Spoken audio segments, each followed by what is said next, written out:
میں نے جب علمی اعتبار سے مرزا کا تعاقب شروع کیا نا تو نیٹ کے اوپر ایک مہم چل پڑی، انجینئر بچاؤ۔ اس کی واضح دلیل آپ کو ملے گی کہ آپ میرے بیانات اٹھا کر دیکھیں، اس میں نیچے جو کمنٹس ہیں وہ پڑھ کے دیکھیں۔ اس میں جو اعلی عقل اور اعلی شعور ہیں وہ تو میری بات کو سنتے ہیں، سننے کے بعد سمجھتے ہیں، پھر کسی بات کا فیصلہ کرتے ہیں، اور مجھے میسج کر کے نیچے آپ وہ کمنٹس پڑھ لیں کہ مولانا آپ نے اتمام حجت کر دی، آپ نے دلائل کے ڈھیر لگا دیے، دلائل کے انبار لگا دیے۔ تو میں کہتا ہوں میں تو بھائی دلائل کی دنیا میں رہنے کا عادی ہوں، میری بات کو آپ دلائل کے ساتھ رد کریں۔ لیکن جن کے پاس جوابات نہیں ہوتے وہ نیچے گالم گلوچ، برا بلا کہنا، تان و تشنی کرنا، لیکن میں ان سے بھی ناراض نہیں ہوں۔ اس کی وجہ یہ ہے کہ برتن کے اندر جو کچھ ہوتا ہے وہی باہر آتا ہے، مجھے کوئی ناراضگی نہیں ان سے۔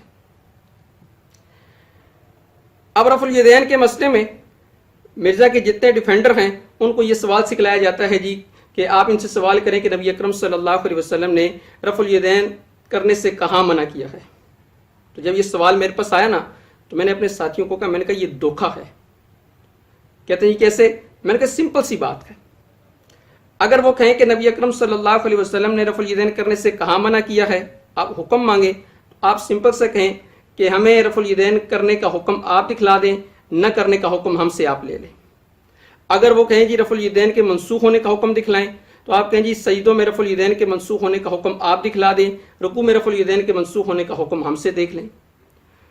اور دکھلانا اس راوی سے، کیوں کہتے ہیں نا غزوہ تبوک تک مالک ابن حویرث رضی اللہ تعالیٰ عنہ یہ غزوہ تبوک کے موقع پر اسلام لے کر آئے، اور صحیح سند کے ساتھ یہ آتا ہے کہ سجدوں میں بھی رفع الیدین کرتے تھے۔ آپ سنن نسائی اٹھا کر دیکھیں، اس میں صحیح سند کے ساتھ یہ حدیث نقل ہے۔ تو غزوہ تبوک تک تو سجدوں کی رفع الیدین بھی ثابت ہو گئی۔ اب غزوہ تبوک اور آپ کی وفات کے درمیان کسی صحابی سے لائیں کہ سجدوں کی رفع الیدین منسوخ ہو چکی تھی۔ یہ سوالات میں نے ایسے اٹھائے کہ اس کے جوابات ان کے پاس نہیں ہیں۔ تو اگر آپ کرنے کا حکم دکھلائیں گے ہم نہ کرنے کا حکم دکھلائیں گے، آپ سجدوں کی رفع الیدین کے منسوخ ہونے کا حکم دکھلائیں گے تو ہم رکوع کی رفع الیدین کے منسوخ ہونے کا حکم دکھلائیں گے، آپ فعل دکھلائیں گے تو ہم بھی فعل دکھلائیں گے۔ جس طرح کی دلیل آپ پیش کریں گے اسی طرح کی دلیل ہم پیش کر دیں گے۔ اب ترک رفع الیدین کی جو دلیل ہے عبداللہ ابن مسعود رضی اللہ تعالیٰ عنہ کی کہ الا اصلی بکم صلاۃ رسول اللہ صلی اللہ علیہ وسلم فصلی ولم یرفع یدیہ الا فی اول مرہ۔ عبداللہ ابن مسعود رضی اللہ تعالیٰ عنہ فرماتے کہ کیا میں تمہیں نبی اکرم صلی اللہ علیہ وسلم کی نماز پڑھ کے نہ دکھلاؤں؟ پھر نماز پڑھ کے دکھلائی اور آپ نے رفع الیدین نہیں کی، صرف پہلی تکبیر تحریمہ کے وقت رفع الیدین کی۔ اب یہ ترک رفع الیدین کی دلیل ہے۔ اچھا، اس پر جناب نے یہ کہا ہے کہ اس سے ترک رفع الیدین کہاں ثابت ہوتی ہے؟ اس سے تو نماز کا ایک طریقہ ثابت ہوتا ہے، اس سے ایک طریقہ اور ثابت ہوتا ہے، ترک تو کہیں بھی ثابت نہیں ہوتا۔ اب یہ اس میں جہالت پر کیا کہوں، نماز کا طریقہ ثابت ہوتا، اب یہ نہیں بتایا کہ نماز کا کون سا طریقہ ثابت ہوتا ہے۔ یہ نماز کے کتنے طریقے ہیں؟ رفع الیدین کے ساتھ، اور دوسرا کون سا ہے بغیر رفع الیدین کے؟ اگر رفع الیدین والا ثابت نہیں ہوتا پھر کون سا طریقہ ثابت ہوتا ہے؟ ترک رفع الیدین والا، اس کے علاوہ کون سا ہو سکتا ہے؟ طریقہ کہہ دیا، عوام کو دھوکہ دے کے بات گول مول کر کے آگے چلے گئے۔ اچھا، جب وہ ایک کلپ تھا، آپ نے وہ میرا یوٹیوب پہ دیکھا بھی ہوگا، کہ جس میں جناب نے شیعہ کی نماز کا طریقہ ثابت کیا ہے، اس میں ابو حمید ساعدی رضی اللہ تعالیٰ کی حدیث، تو ابو حمید ساعدی رضی اللہ تعالیٰ کی حدیث وہ بخاری شریف کے اندر بھی آتی ہے، اور اس میں صرف پہلی تکبیر کا رفع الیدین ہے۔ تو اس پر جناب نے یہ اعتراض کیا کہ جی اس حدیث کے ساتھ حنفیوں نے انجینئرنگ کی ہے۔ وہ کیا کی ہے جی؟ کہ اس میں صرف پہلی تکبیر کا رفع الیدین آتا ہے۔ تو اس سے امام بخاری نے رزلٹ کیا نکالا ہے، یعنی کس چیپٹر کے اندر لے کر آئے ہیں؟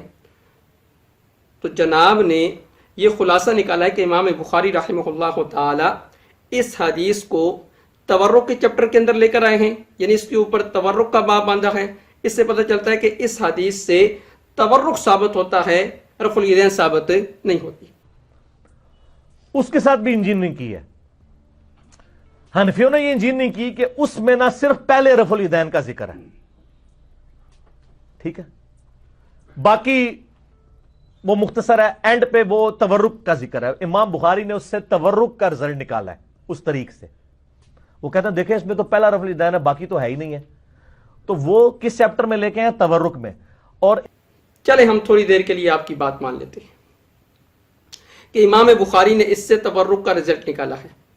تو عبداللہ ابن مسعود کی حدیث سے امام ابو داؤد نے ترک رفع الیدین کا رزلٹ نکالا، امام نسائی نے، امام ترمذی نے، امام دار قطنی نے، امام بہقی نے، اس طرح معرفت السنن والآثار کتاب میں 111 محدثین اور شارحین نے عبداللہ ابن مسعود رضی اللہ تعالیٰ عنہ کی حدیث سے ترک رفع الیدین کا رزلٹ نکالا.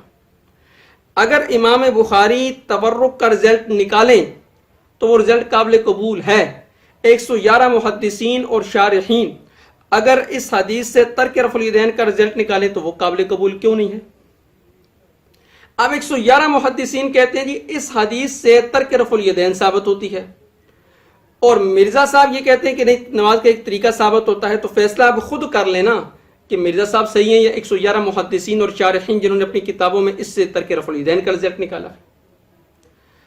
اچھا، تیسرا اعتراض یہ کرتے ہیں یہ حدیث تو بڑی چھوٹی سی ہے، ایک لائن کی روایت ہے کہ بس ایک لائن کے بعد روایت ختم. تو اس میں یہ آتا ہے کہ سوائے اس کے کہ پہلی دفعہ ہاتھ اٹھائے پھر دوبارہ نہیں اٹھائے بس حدیث ختم. اور کہتے ہیں یہ ایک لائن کی حدیث ہے، اس سے پورا طریقہ ثابت کہاں ہوتا ہے؟ اس میں تو جلسہ استراحت نہیں ہے، ہاتھ والا مسئلہ نہیں ہے. تو بس انہوں نے نماز کے شروع میں ایک دفعہ ہاتھوں کو بلند کیا، یہ آتا ہے جناب، شروع میں بلند کیا، بس اتنے الفاظ. یہ ایک لائن کی حدیث ہے، اسے پورا طریقہ ثابت ہو جاتا ہے. کتنی غلطیاں، جلسہ استراحت والا مسئلہ. تو عوام کو یہ دھوکہ دینے کی کوشش کی ہے کہ یہ حدیث صرف ایک لائن میں ہے، اور اس حدیث میں نہ جلسہ استراحت ہے نہ باقی چیزیں ہیں. تو اس میں تو صرف نماز کا ایک طریقہ ثابت ہوتا ہے، ترک رفع الیدین ثابت نہیں ہوتا. تو اب میں یہاں عذر مذاق کی عرض کروں گا، مرزا صاحب کے نزدیک ترک رفع الیدین کے لیے اتنی بڑی حدیث ہونی چاہیے تھی جو کم از کم 10 صفحوں پر آئے. تو یہ کوئی اعتراض نہیں ہے کہ جی اتنی سی حدیث ہے، ایک لائن کی حدیث ہے اور چھوٹی سی حدیث ہے، وہ ختم ہوگی. اب اس کے میں 3 جوابات دوں گا، 2 جوابات میں تحقیقی دوں گا، ایک اپنا روایتی جواب دوں گا. مرزا صاحب نے کیا اعتراض کیا ہے کہ یہ ایک لائن کی چھوٹی سی حدیث ہے، اس میں تو باقی بہت سارے اعمال نہیں ہیں، تو ایک لائن کے بعد یہ حدیث ختم ہو جاتی، اس میں نماز کا ایک طریقہ ثابت ہوتا ہے. اچھا، میرا سوال یہ ہے کہ ہمارا جو کلمہ ہے یہ کتنی لائنوں میں ہے؟ لا الہ الا اللہ کلمے کا ایک جز یہ کتنی لائنوں میں ہے؟ یہ میرے خیال میں 200-300 لائنوں میں ہوگا، یا 200-300 جلدوں کے اندر ہوگا. 4 لفظ ہیں ٹوٹل، لا الہ الا اللہ. اب کوئی بندہ کہ جی اس کے اندر تو بعض لوگ چاند کی عبادت کرتے ہیں، بعض سورج کی عبادت کرتے ہیں، بعض بتوں کی عبادت کرتے ہیں، بعض لات کی کرتے ہیں، بعض عزا کی کرتے ہیں، بعض منا کی کرتے ہیں، فلاں کی عبادت کرتے ہیں، فلاں کی. اس میں تو کسی کا نام نہیں ہے، لات کا بھی نہیں ہے، منا کا بھی نہیں ہے، عزا کا بھی نہیں ہے، اور بتوں کا بھی نہیں ہے، بابوں کا بھی نہیں ہے.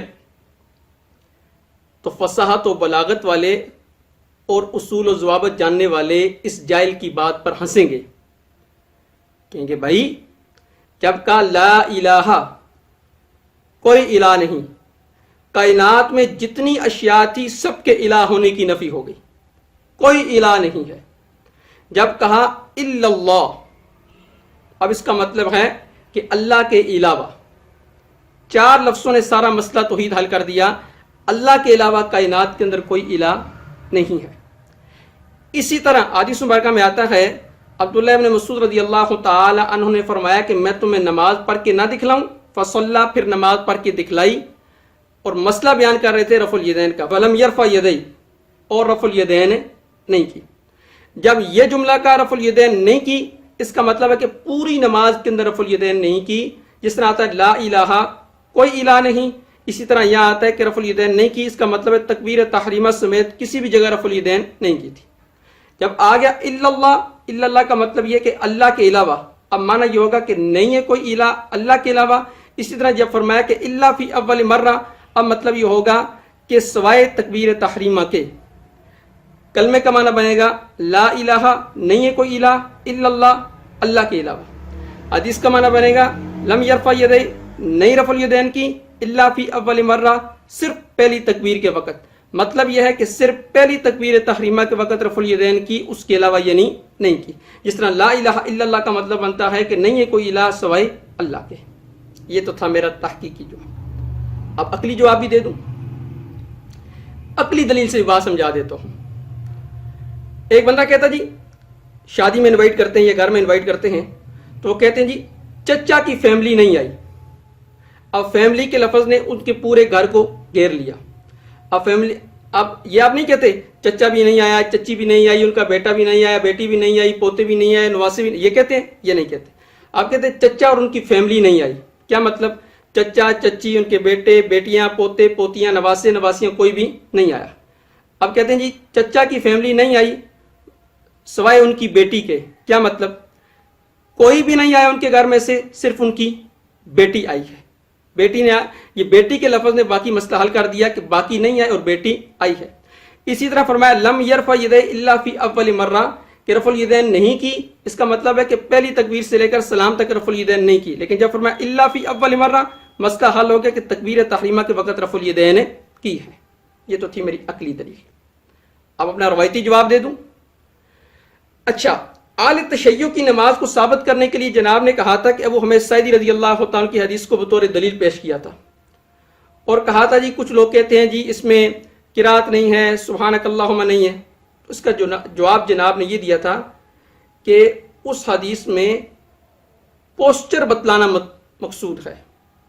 اس لیے کہ وہ اذکار کا ذکر نہیں کر رہے، وہ بتا رہے ہیں کہ نبی الاسلام کے پوسچر کیسے ہوتے تھے. یوں رکوع، وہ ہر جگہ ہاتھوں کی اور پاؤں کے پوسچرز بتا رہے ہیں. مقصد سبحان ربی العظیم یا سبحان ربی الاعلیٰ نہیں ہے بتانا، اس کا تو عدم ذکر ہوگا. وہ پوسچرز بتا رہے ہیں کہ قیام کیسا ہوتا تھا، رکوع کیسا ہوتا تھا. پوسچر کا مطلب یعنی حرکات و سکنات.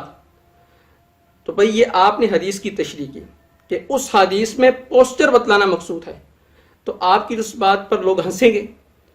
تو اس حدیث کے اندر رفع الیدین کا مسئلہ بتلانا مقصود ہے، باقی چیزیں بتلانی مقصود نہیں ہیں. جیسے وہاں پر پوسٹر بتلانا مقصود تھا، باقی چیزیں بتلانی مقصود نہیں تھی، اسی طرح اس حدیث میں رفع الیدین کا مسئلہ بتلانا مقصود ہے، باقی چیزیں بتلانی مقصود نہیں ہیں. باقی چیزوں کے لیے تو آپ کو باقی حدیثیں دیکھنی پڑیں گی. نہ تم صدمے ہمیں دیتے، نہ ہم فریاد یوں کرتے، نہ کھلتے راز سربستہ، نہ ہوتی یوں رسوائی.